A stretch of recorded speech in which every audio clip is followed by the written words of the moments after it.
Hello, hello, everyone. Welcome back. Welcome back.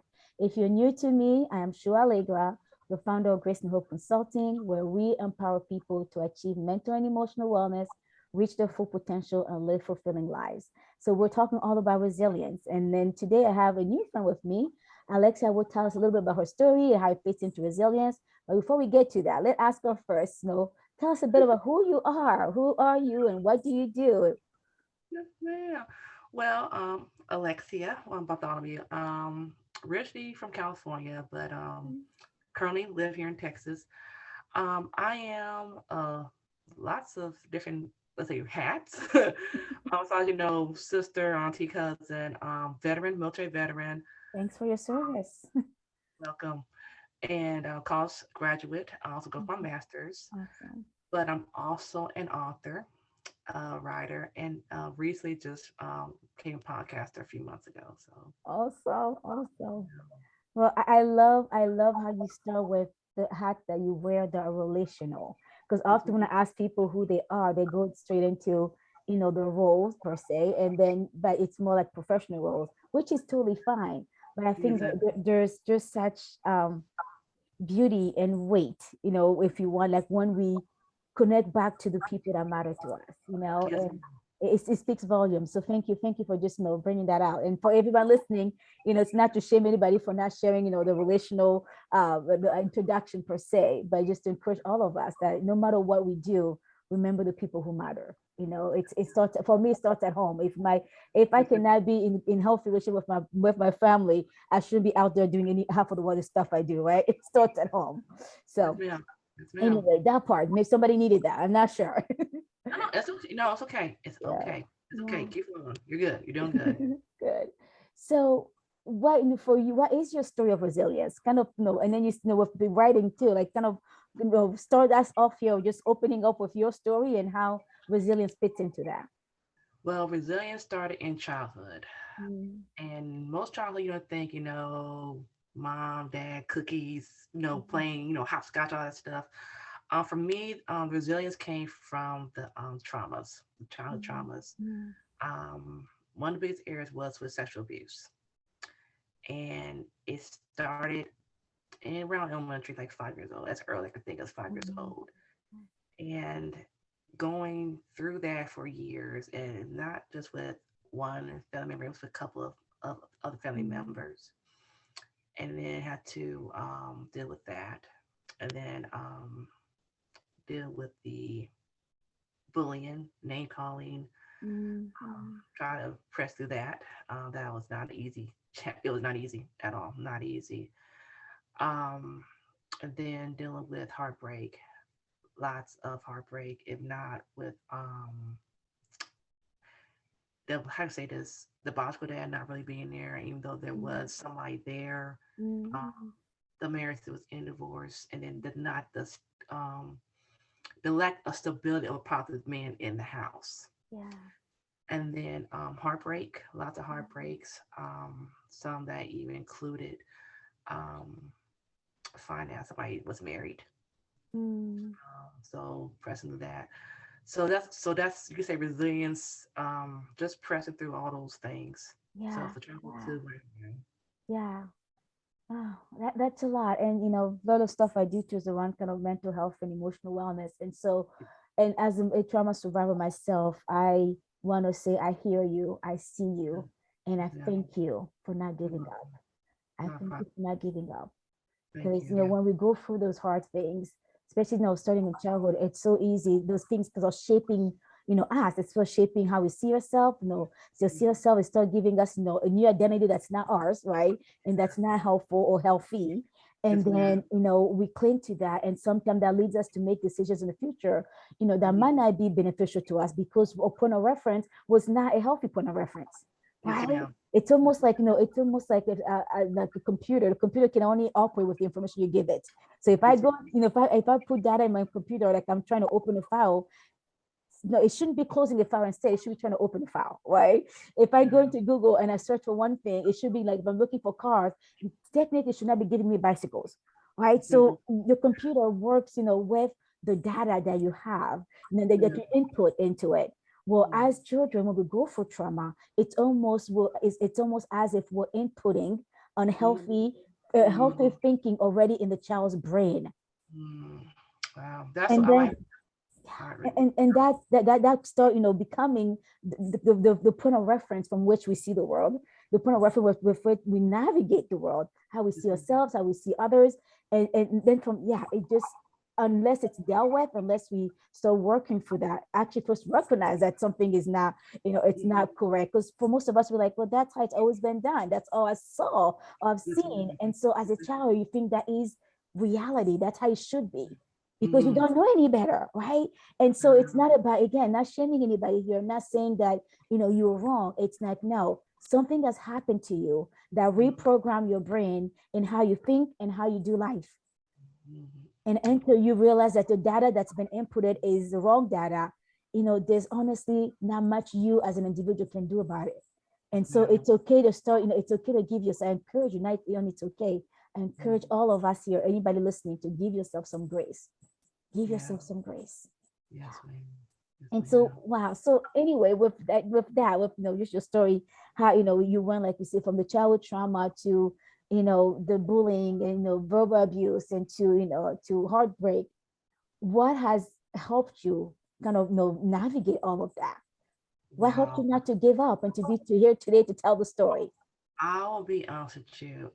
It gotta be God, and also because I come from a line, generation of women who's probably been through more stuff, like probably even worse than I Mm, have. mm, mm, But somewhere in me, it's like someone's like, no, don't give up. mm, And there was always like a fighter in me, and I think it kind of started birthing in a way after the last guy that was trying to molest me, one of the mm, uncles. mm, Someone in me was like, I can't, no, like, no, I ain't getting raped again. I'm not getting touched inappropriately again. If you're gonna do mhm, something, I'm gonna knock you out. And so mhm, that mhm. kind I'm of shook gonna up. fight back now. Yeah. But at the time, that's the mindset I started having. Like, no, I can't go through this again. I can't Yeah. go through it.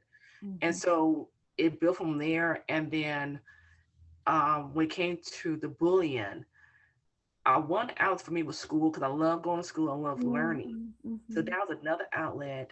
And then um, I think going to school not only helped me get through the bullying, especially when it's not just when it's outside, but when inside the house. That actually So hurts even more. yes, and so that not only helped me, but even helped me not even take my life because there were times where Mm, I would be in the kitchen and I'll grab the bleach or I'll grab the knife because mm, mm, the verbal abuse that will come mm, from teenagers, from peers, mm, and sadly, majority of the time it was, mhm, and it's almost to a point saying I was, it's like it's almost like I hate being black because I was mm, being treated like mm, mm, race, but had to learn that along the way that it mm, was the color of the character. mm, Um, and then to press through that, and then the repeated heartbreak, repeated disappointments. I'm shocked to be honest with you. I got through them because the disappointments that I kept getting over and over again, especially when I thought it was normal mhm, to be around someone that wasn't their attention was not on marriage, but it was on, sex, mhm, the sex only, mm, or being used, um, or how to say this, mixed signals saying, hey, mm, I don't do this, but it actually don't line up. mhm, Um, it was just something keep going. It was just something that was like, no, like you gotta keep going. And it had to be God. It had to be Holy Ghost saying, no, keep going, get up, keep going, keep going. And I believe that it was a part of me that said, no, there's a fighter. There's a fighter. There's a warrior. mhm, And people say you're very strong, then I'm like, yeah, right. How in the world I'm this strong? I'm going to do all this, especially if mhm, let's say this. You know how to say God keeps from something, but if you keep doing it, it's going something mhm, will happen. mhm, mhm, I still kept going through all that stuff and still say, hey, I'm going to make it. Still say, hey. get up, get going, get to mm, school, mm, work, mm, mm. get a job, get counseling, go get your hair done. Because sometimes I was like, especially how we black with the hair, we Mm-hmm. got that's like a load off our backs. Yeah, yeah. I I would say there's a thing I'll say keeps soaring like an eagle. Mm, That's like that came my anthem years mm-hmm. ago because I know how to sort through a lot of stuff. Yeah. But now I want to add is there's something new that people need, Yes. Yeah. and that's yeah something to me that people need. I think that's what it is. The Yes. teaching Yeah. even because if it wasn't something that me I probably would not been, let's say, having I won't say the fight, Mm-hmm. but I won't say the warrior mentality, the Mm-hmm. press to Mm-hmm. keep going, even though it's shocking to me, like how do I still get down? Like it's like Mm. you know how you just get up, you don't think twice about it. It's like how do I still? It's like you don't stop. You be like, how am I still going? Yeah, how did I even get here? And actually, in some of the positive things, sometimes we think about it from negative stuff, like, why did I get here? No, but then Yeah, even when we're going through when we're building that resilience, it's like, wow, I made it for that and that and that, and wow, I literally, how did I get to this point? Right? whoo, You yeah. surprise yourself. Your own, like your resilience surprises you. Like you become surprised by your own resilience. Oh Yeah, my god. Whoo, hoo, hoo. so true. Wow. Like yeah, it's wow. Just thinking about it now, I'm like, how am I? Oh god. I was in grad school. I'm in grad school right now too. You're Um, also awesome. how it's like I never really thought about it. It's like I never really Mhm. stopped to really like how am I making it through this? And I say resilience, and I never really thought about it. All I knew was just to get up and keep going. I just knew Mhm, get up and go, mhm. especially military. Get up, suck it up, Yeah, drive off. yeah. Like say no, just get up, Mhm, keep going. mhm, And I mhm. think that's been one of my probably my motivators. I just didn't. I think I say recognize or acknowledge it, but you knew there was something. It was just something say no, keep going, Yeah, and that's what I've been doing. yeah. Thank you so much for sharing that. Definitely of all of us here, I know I speak over this. If it was not for God, I don't know, right? So God, carries us through all of this. But I think that you also mentioned something that's huge. And I was talking about this in a different meeting Yeah, a few days ago, how God is a gentleman. He's not a gangster. So although yes, he'll be there and carry you through, you have to make the decision that, like you said, enough was enough. Somebody comes at me this right now, I'm ready to fight for this. And not yes, just physically fighting, but emotionally, mentally, spiritually. You yeah, realize that this was a fight for your life because there's yes, something inside of you that people needed out there. And of yes, course, ma'am. the devil sends stuff your way to distract you from that. And if you don't focus on your purpose, focus Yeah, that there's a reason there's meaning for your life. There's a reason why you're here. You get yeah, distracted in the struggles. yes, ma'am. And that's so true because there are times, there's times I went while I was still here, Mm, and even though I was, making it through all things, get through all the stuff, it was like, why am I still here? And right, it's right. not just, I don't think it's just, physically, but like, why am I mentally still here? Mm-hmm, Why am I still here? mm-hmm, I think for me, it got to the point, I know it's more than just getting a job, it's more than just getting in school, but I knew I was not made to be, how to put this, I'm more than somebody's, how to put this, I'm not made to be somebody's, I'm gonna call it sexual relief. And I knew mm-hmm, I was made for more. I knew I not just would be somebody's, sexual aspect. I knew I was made for mm-hmm, more. mm-hmm. And it took time because Yeah, of like how we mentioned earlier about the mindset, sometimes the right. unhealthy inputs, Mm-hmm, when, childhood trauma hits. right. And it's like, I'm not made for this, I'm not made for that, and I may be a punching bag, verbally and a physical, emotional punching bag. Mm, And I didn't mention about the physical abuse wow. that I even had went through for a period of time.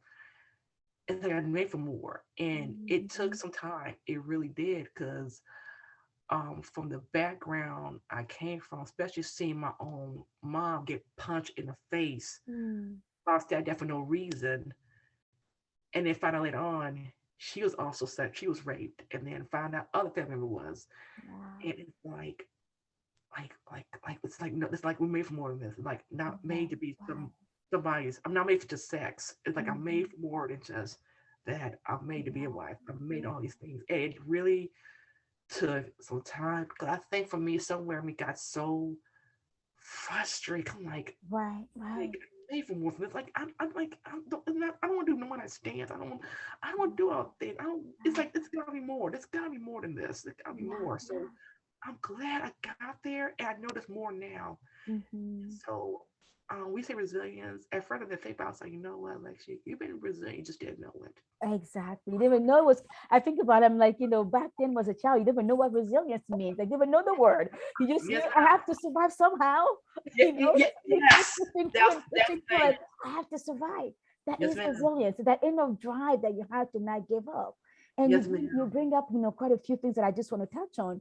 One, when we went through trauma, especially sexual trauma, for a lot of people, it becomes not just not maybe not easy, but like because of the point of reference, it becomes Yeah, easy to easier or to say yes to things that of sexual nature, just because again the programming is not healthy, right? yeah. And so until you get to undo that programming, you'll find Mhm. yourself in things like, oh, like you said, like not one night stand. It's like it shouldn't be that way.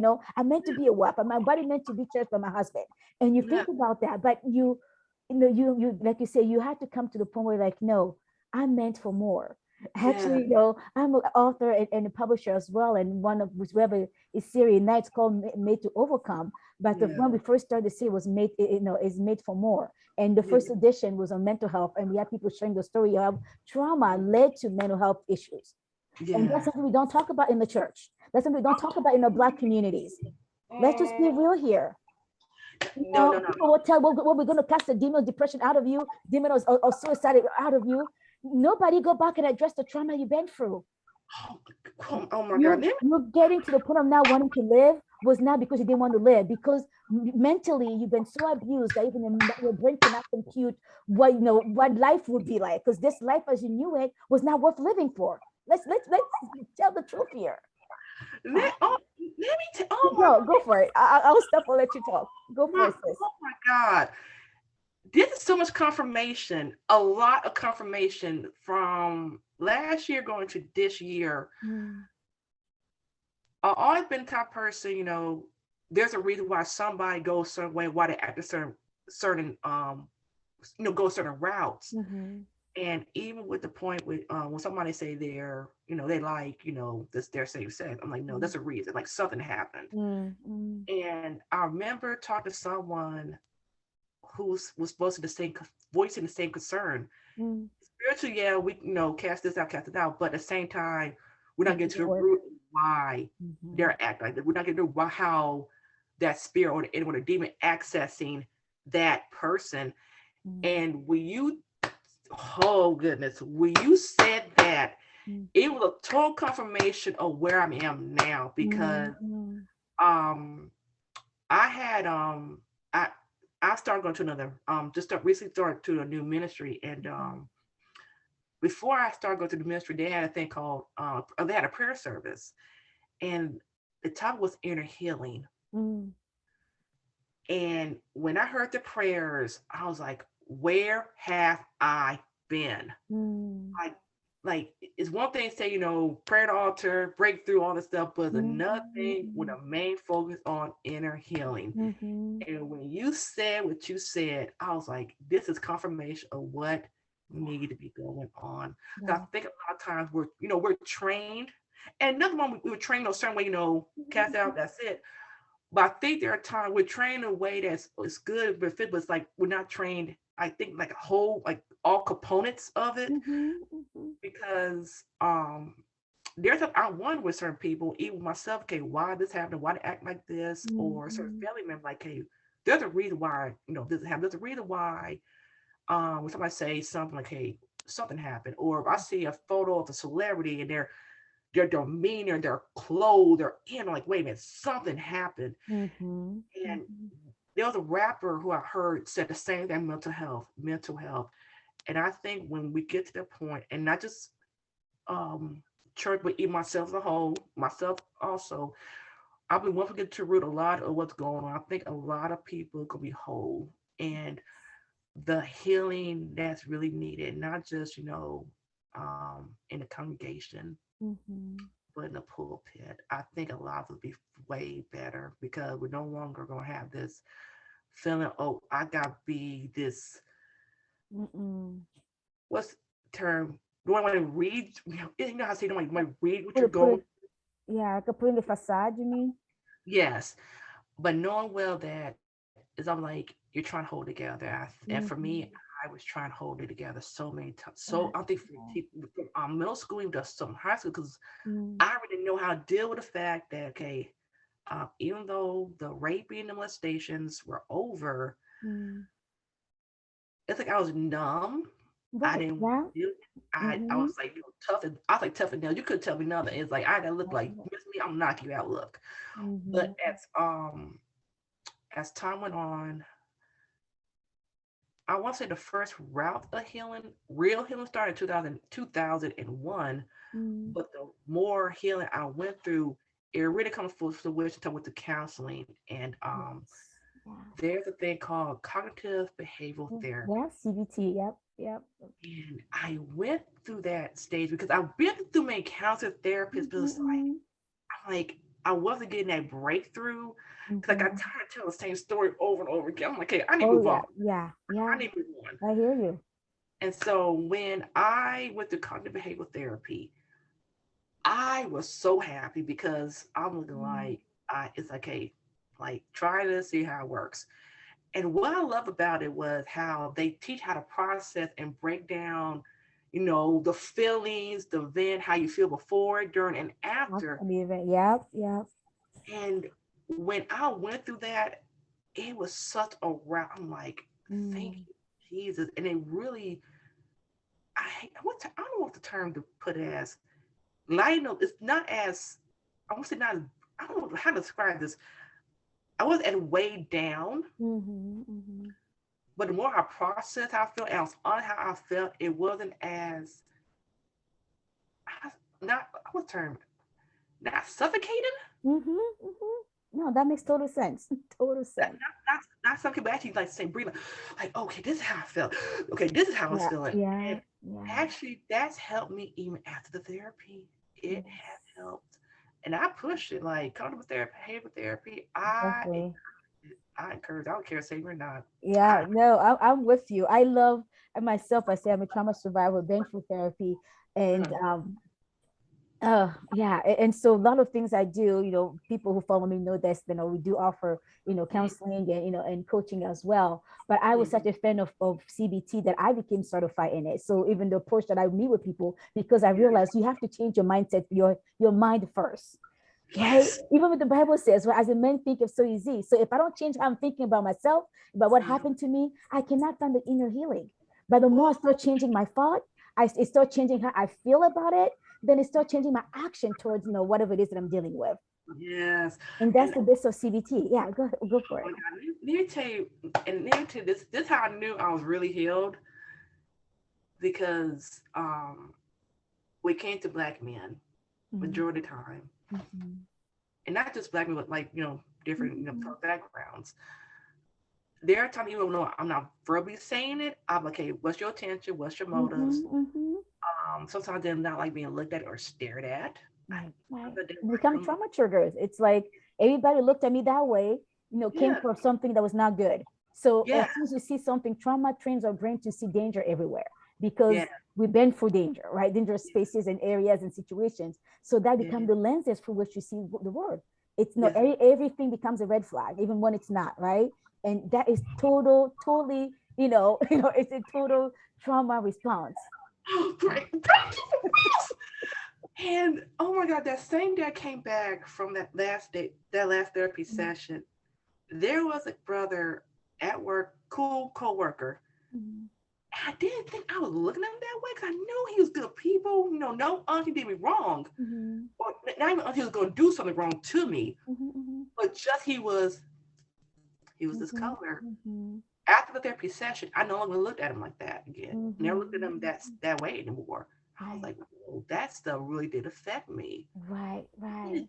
I didn't think it was a problem because I Yeah. know we black women we taught pit bull Mhm. strong yell, roar, but sometimes we do it in the wrong way. Right. And again, because of the trauma we've been through. And one thing that I tell people that want to work with them, myself included, when something when something triggers you, ask yourself, am I looking at this through a lenses of the past? Or am I Yeah, looking for this lenses of the present? And yeah. most of us, we see you're looking for lenses of the past, like, someone from that color, someone of that cologne, someone with, that body figure, someone, with that shirt, because trauma actually embody, trauma is a how do you call a sensory experience, right? Oh That's my why some people, when you go for a car accident, you remember the noise of the crash. You never remember what color maybe the car was, but you remember the noise of it, right? You might remember the day it was, but you remember maybe the color. So that it's a sensory thing. So your eyes, your sight, your hearing, your senses of smell, senses of taste gets heightened through trauma, through a traumatic experience. Because again, your brain is trying to protect you, but just not in ways that you think it's helpful in the moment, right? And so you still have to ask yourself, I know you're getting so excited, I love this. So you start asking yourself when you're in that moment, okay, why does the smell bother me? Am I looking at this through a lens of the past or lens of the future, of the present? And if it's a lens of the past, and I tell myself and others, tell yourself, back to the CBT here, is tell yourself, remind yourself, which again, what is true is that this person is not my abuser. This person is not my ex-husband. This person is not the mom who beat the crap out of me. This person is not the teacher who called me Negro. Like, let's be real here. And the more I tell myself that in my brain, the more I start shifting those lenses for myself. I'm literally cleaning the lenses so I can see the present more clearly. But I'm doing that. I'm also rewiring my brain. I'm giving my brain new information, new data, new point of reference, right? To now know, how to distinguish between my trauma and reality. All right, I'll stop here. I can go on and on. You're not going to be talking here forever. Go for it. I'll let you say what you have to say. One where I think, I don't know, because I'm taking a clap, I think it was first crisis responder, something like that. I think there's a term, I think called somatic. Mm-hmm. In the And body. Yep. Mm-hmm. there was a term, and actually, and there's moments where I remember one of the uncles that raped and molested me. Mm-hmm. There was a certain cologne smell, and the smell kind of like, what is the smell coming Mm-hmm. Mm-hmm. from? And It's so, you yeah. said about retrain the mind. I had to tell my body, and not just getting blood drawn. It went to my blood drawn. When the eye poppers. Right. It's for the eye poppers. I had to say they're here to help you, not hurt you. Mm-hmm. And I did not think I had to start doing that, but for some reason, like no, I didn't start telling. I could tell how defensive I was getting. Mm-hmm. Because you're seeing red flags, right? No, danger, danger, danger. So Yeah, automatically your body, your brain wants to protect you. So you become defensive, not realizing yeah. why. It was your, coping mechanism. You're trying to protect yourself. And that's how you knew how to cope with it. It's like nobody's gonna hurt me again. So when I see in the smallest, the slightest, indication that I might get hurt, that reminds me of past trauma, I come roaring, right? I put my gloves on, I'm like, I'm gonna fight this. Oh, I'm gonna flee, right? But most of us, like, depending on this situation, it's like, I'm gonna fight this. So I become defensive. Oh my God, we gotta So do. much in trauma. Yeah, I know. We can We go on gotta. and on. Goodness, we could go I, on. oh God, we gotta do a part two or something because this is. Definitely, yeah. Like, yeah, you definitely stay connected. And I was just talking. There's other things that I do around this work, when especially with women who've been through trauma.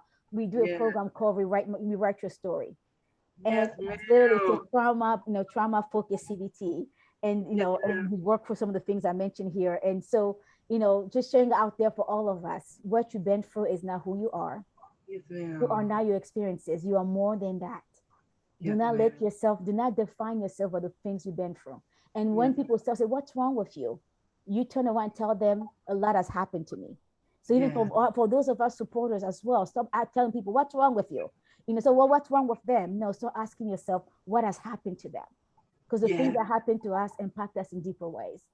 And so, for the sake of time, I wanted you to talk a little bit about your writing, and then, what do you write about, and where can people find that? Okay. Well, first part of writing poems. I Awesome. write poems. Um, y'all could look. This is available through Even Library of Congress. It's Okay. called "I Am Eager, Watch Me Soar," Mm-hmm. and it's really an anthem of what I have been through, what I've overcome actually, Mm-hmm. and some things I mentioned here in the interview is actually in the poem. Okay. And then this right here, this is my second book right here, Awesome. called Oh. "Not the Only One Has Been Hurt by the Abuse and Overcome," and that's Mm-hmm. available through online bookstores and even in stores in living areas, or you Mm-hmm. can get one directly from me. And that's just a story of things I've been through, and I share the stories I've been through: the sexual abuse, the relationship with parents, Mm-hmm. um, relationship with the wrong boys and the wrong men, and the bullying. Mm-hmm. Wow. So yeah, thank you for sharing your story. Right. Mm, And there's a song that I like by Ada, who's a Christian singer, mm, and she's from an African Christian singer. And there's a song we actually used this for one of for our testimonials when we did a anniversary just a month or so ago for the business. And it says, mm. "I now I tell the story of how I overcame. I testify." And what Wow. you do in your books is exactly that. What I do in my books and even the collaboration that bring people forward too, it's exactly that. We testify that we overcame so that others can overcome. Yes, man. And so Yes. with that, I just again thank you so much for being here, Alexia, today. And we will, definitely share links to how people can connect with you. For everyone listening, you are not alone. Yes. If you're struggling with something that any of the things we talked about here, feel free to reach out. You can reach out to me, and we can start find connecting with resources in the community. And if it's something we can help with, and you're open to that, we're here to serve you. But you are made for more, my friend. Yes, ma'am. Yeah. God Yeah. bless. Yes, ma'am. Oh my God. God bless. Oh my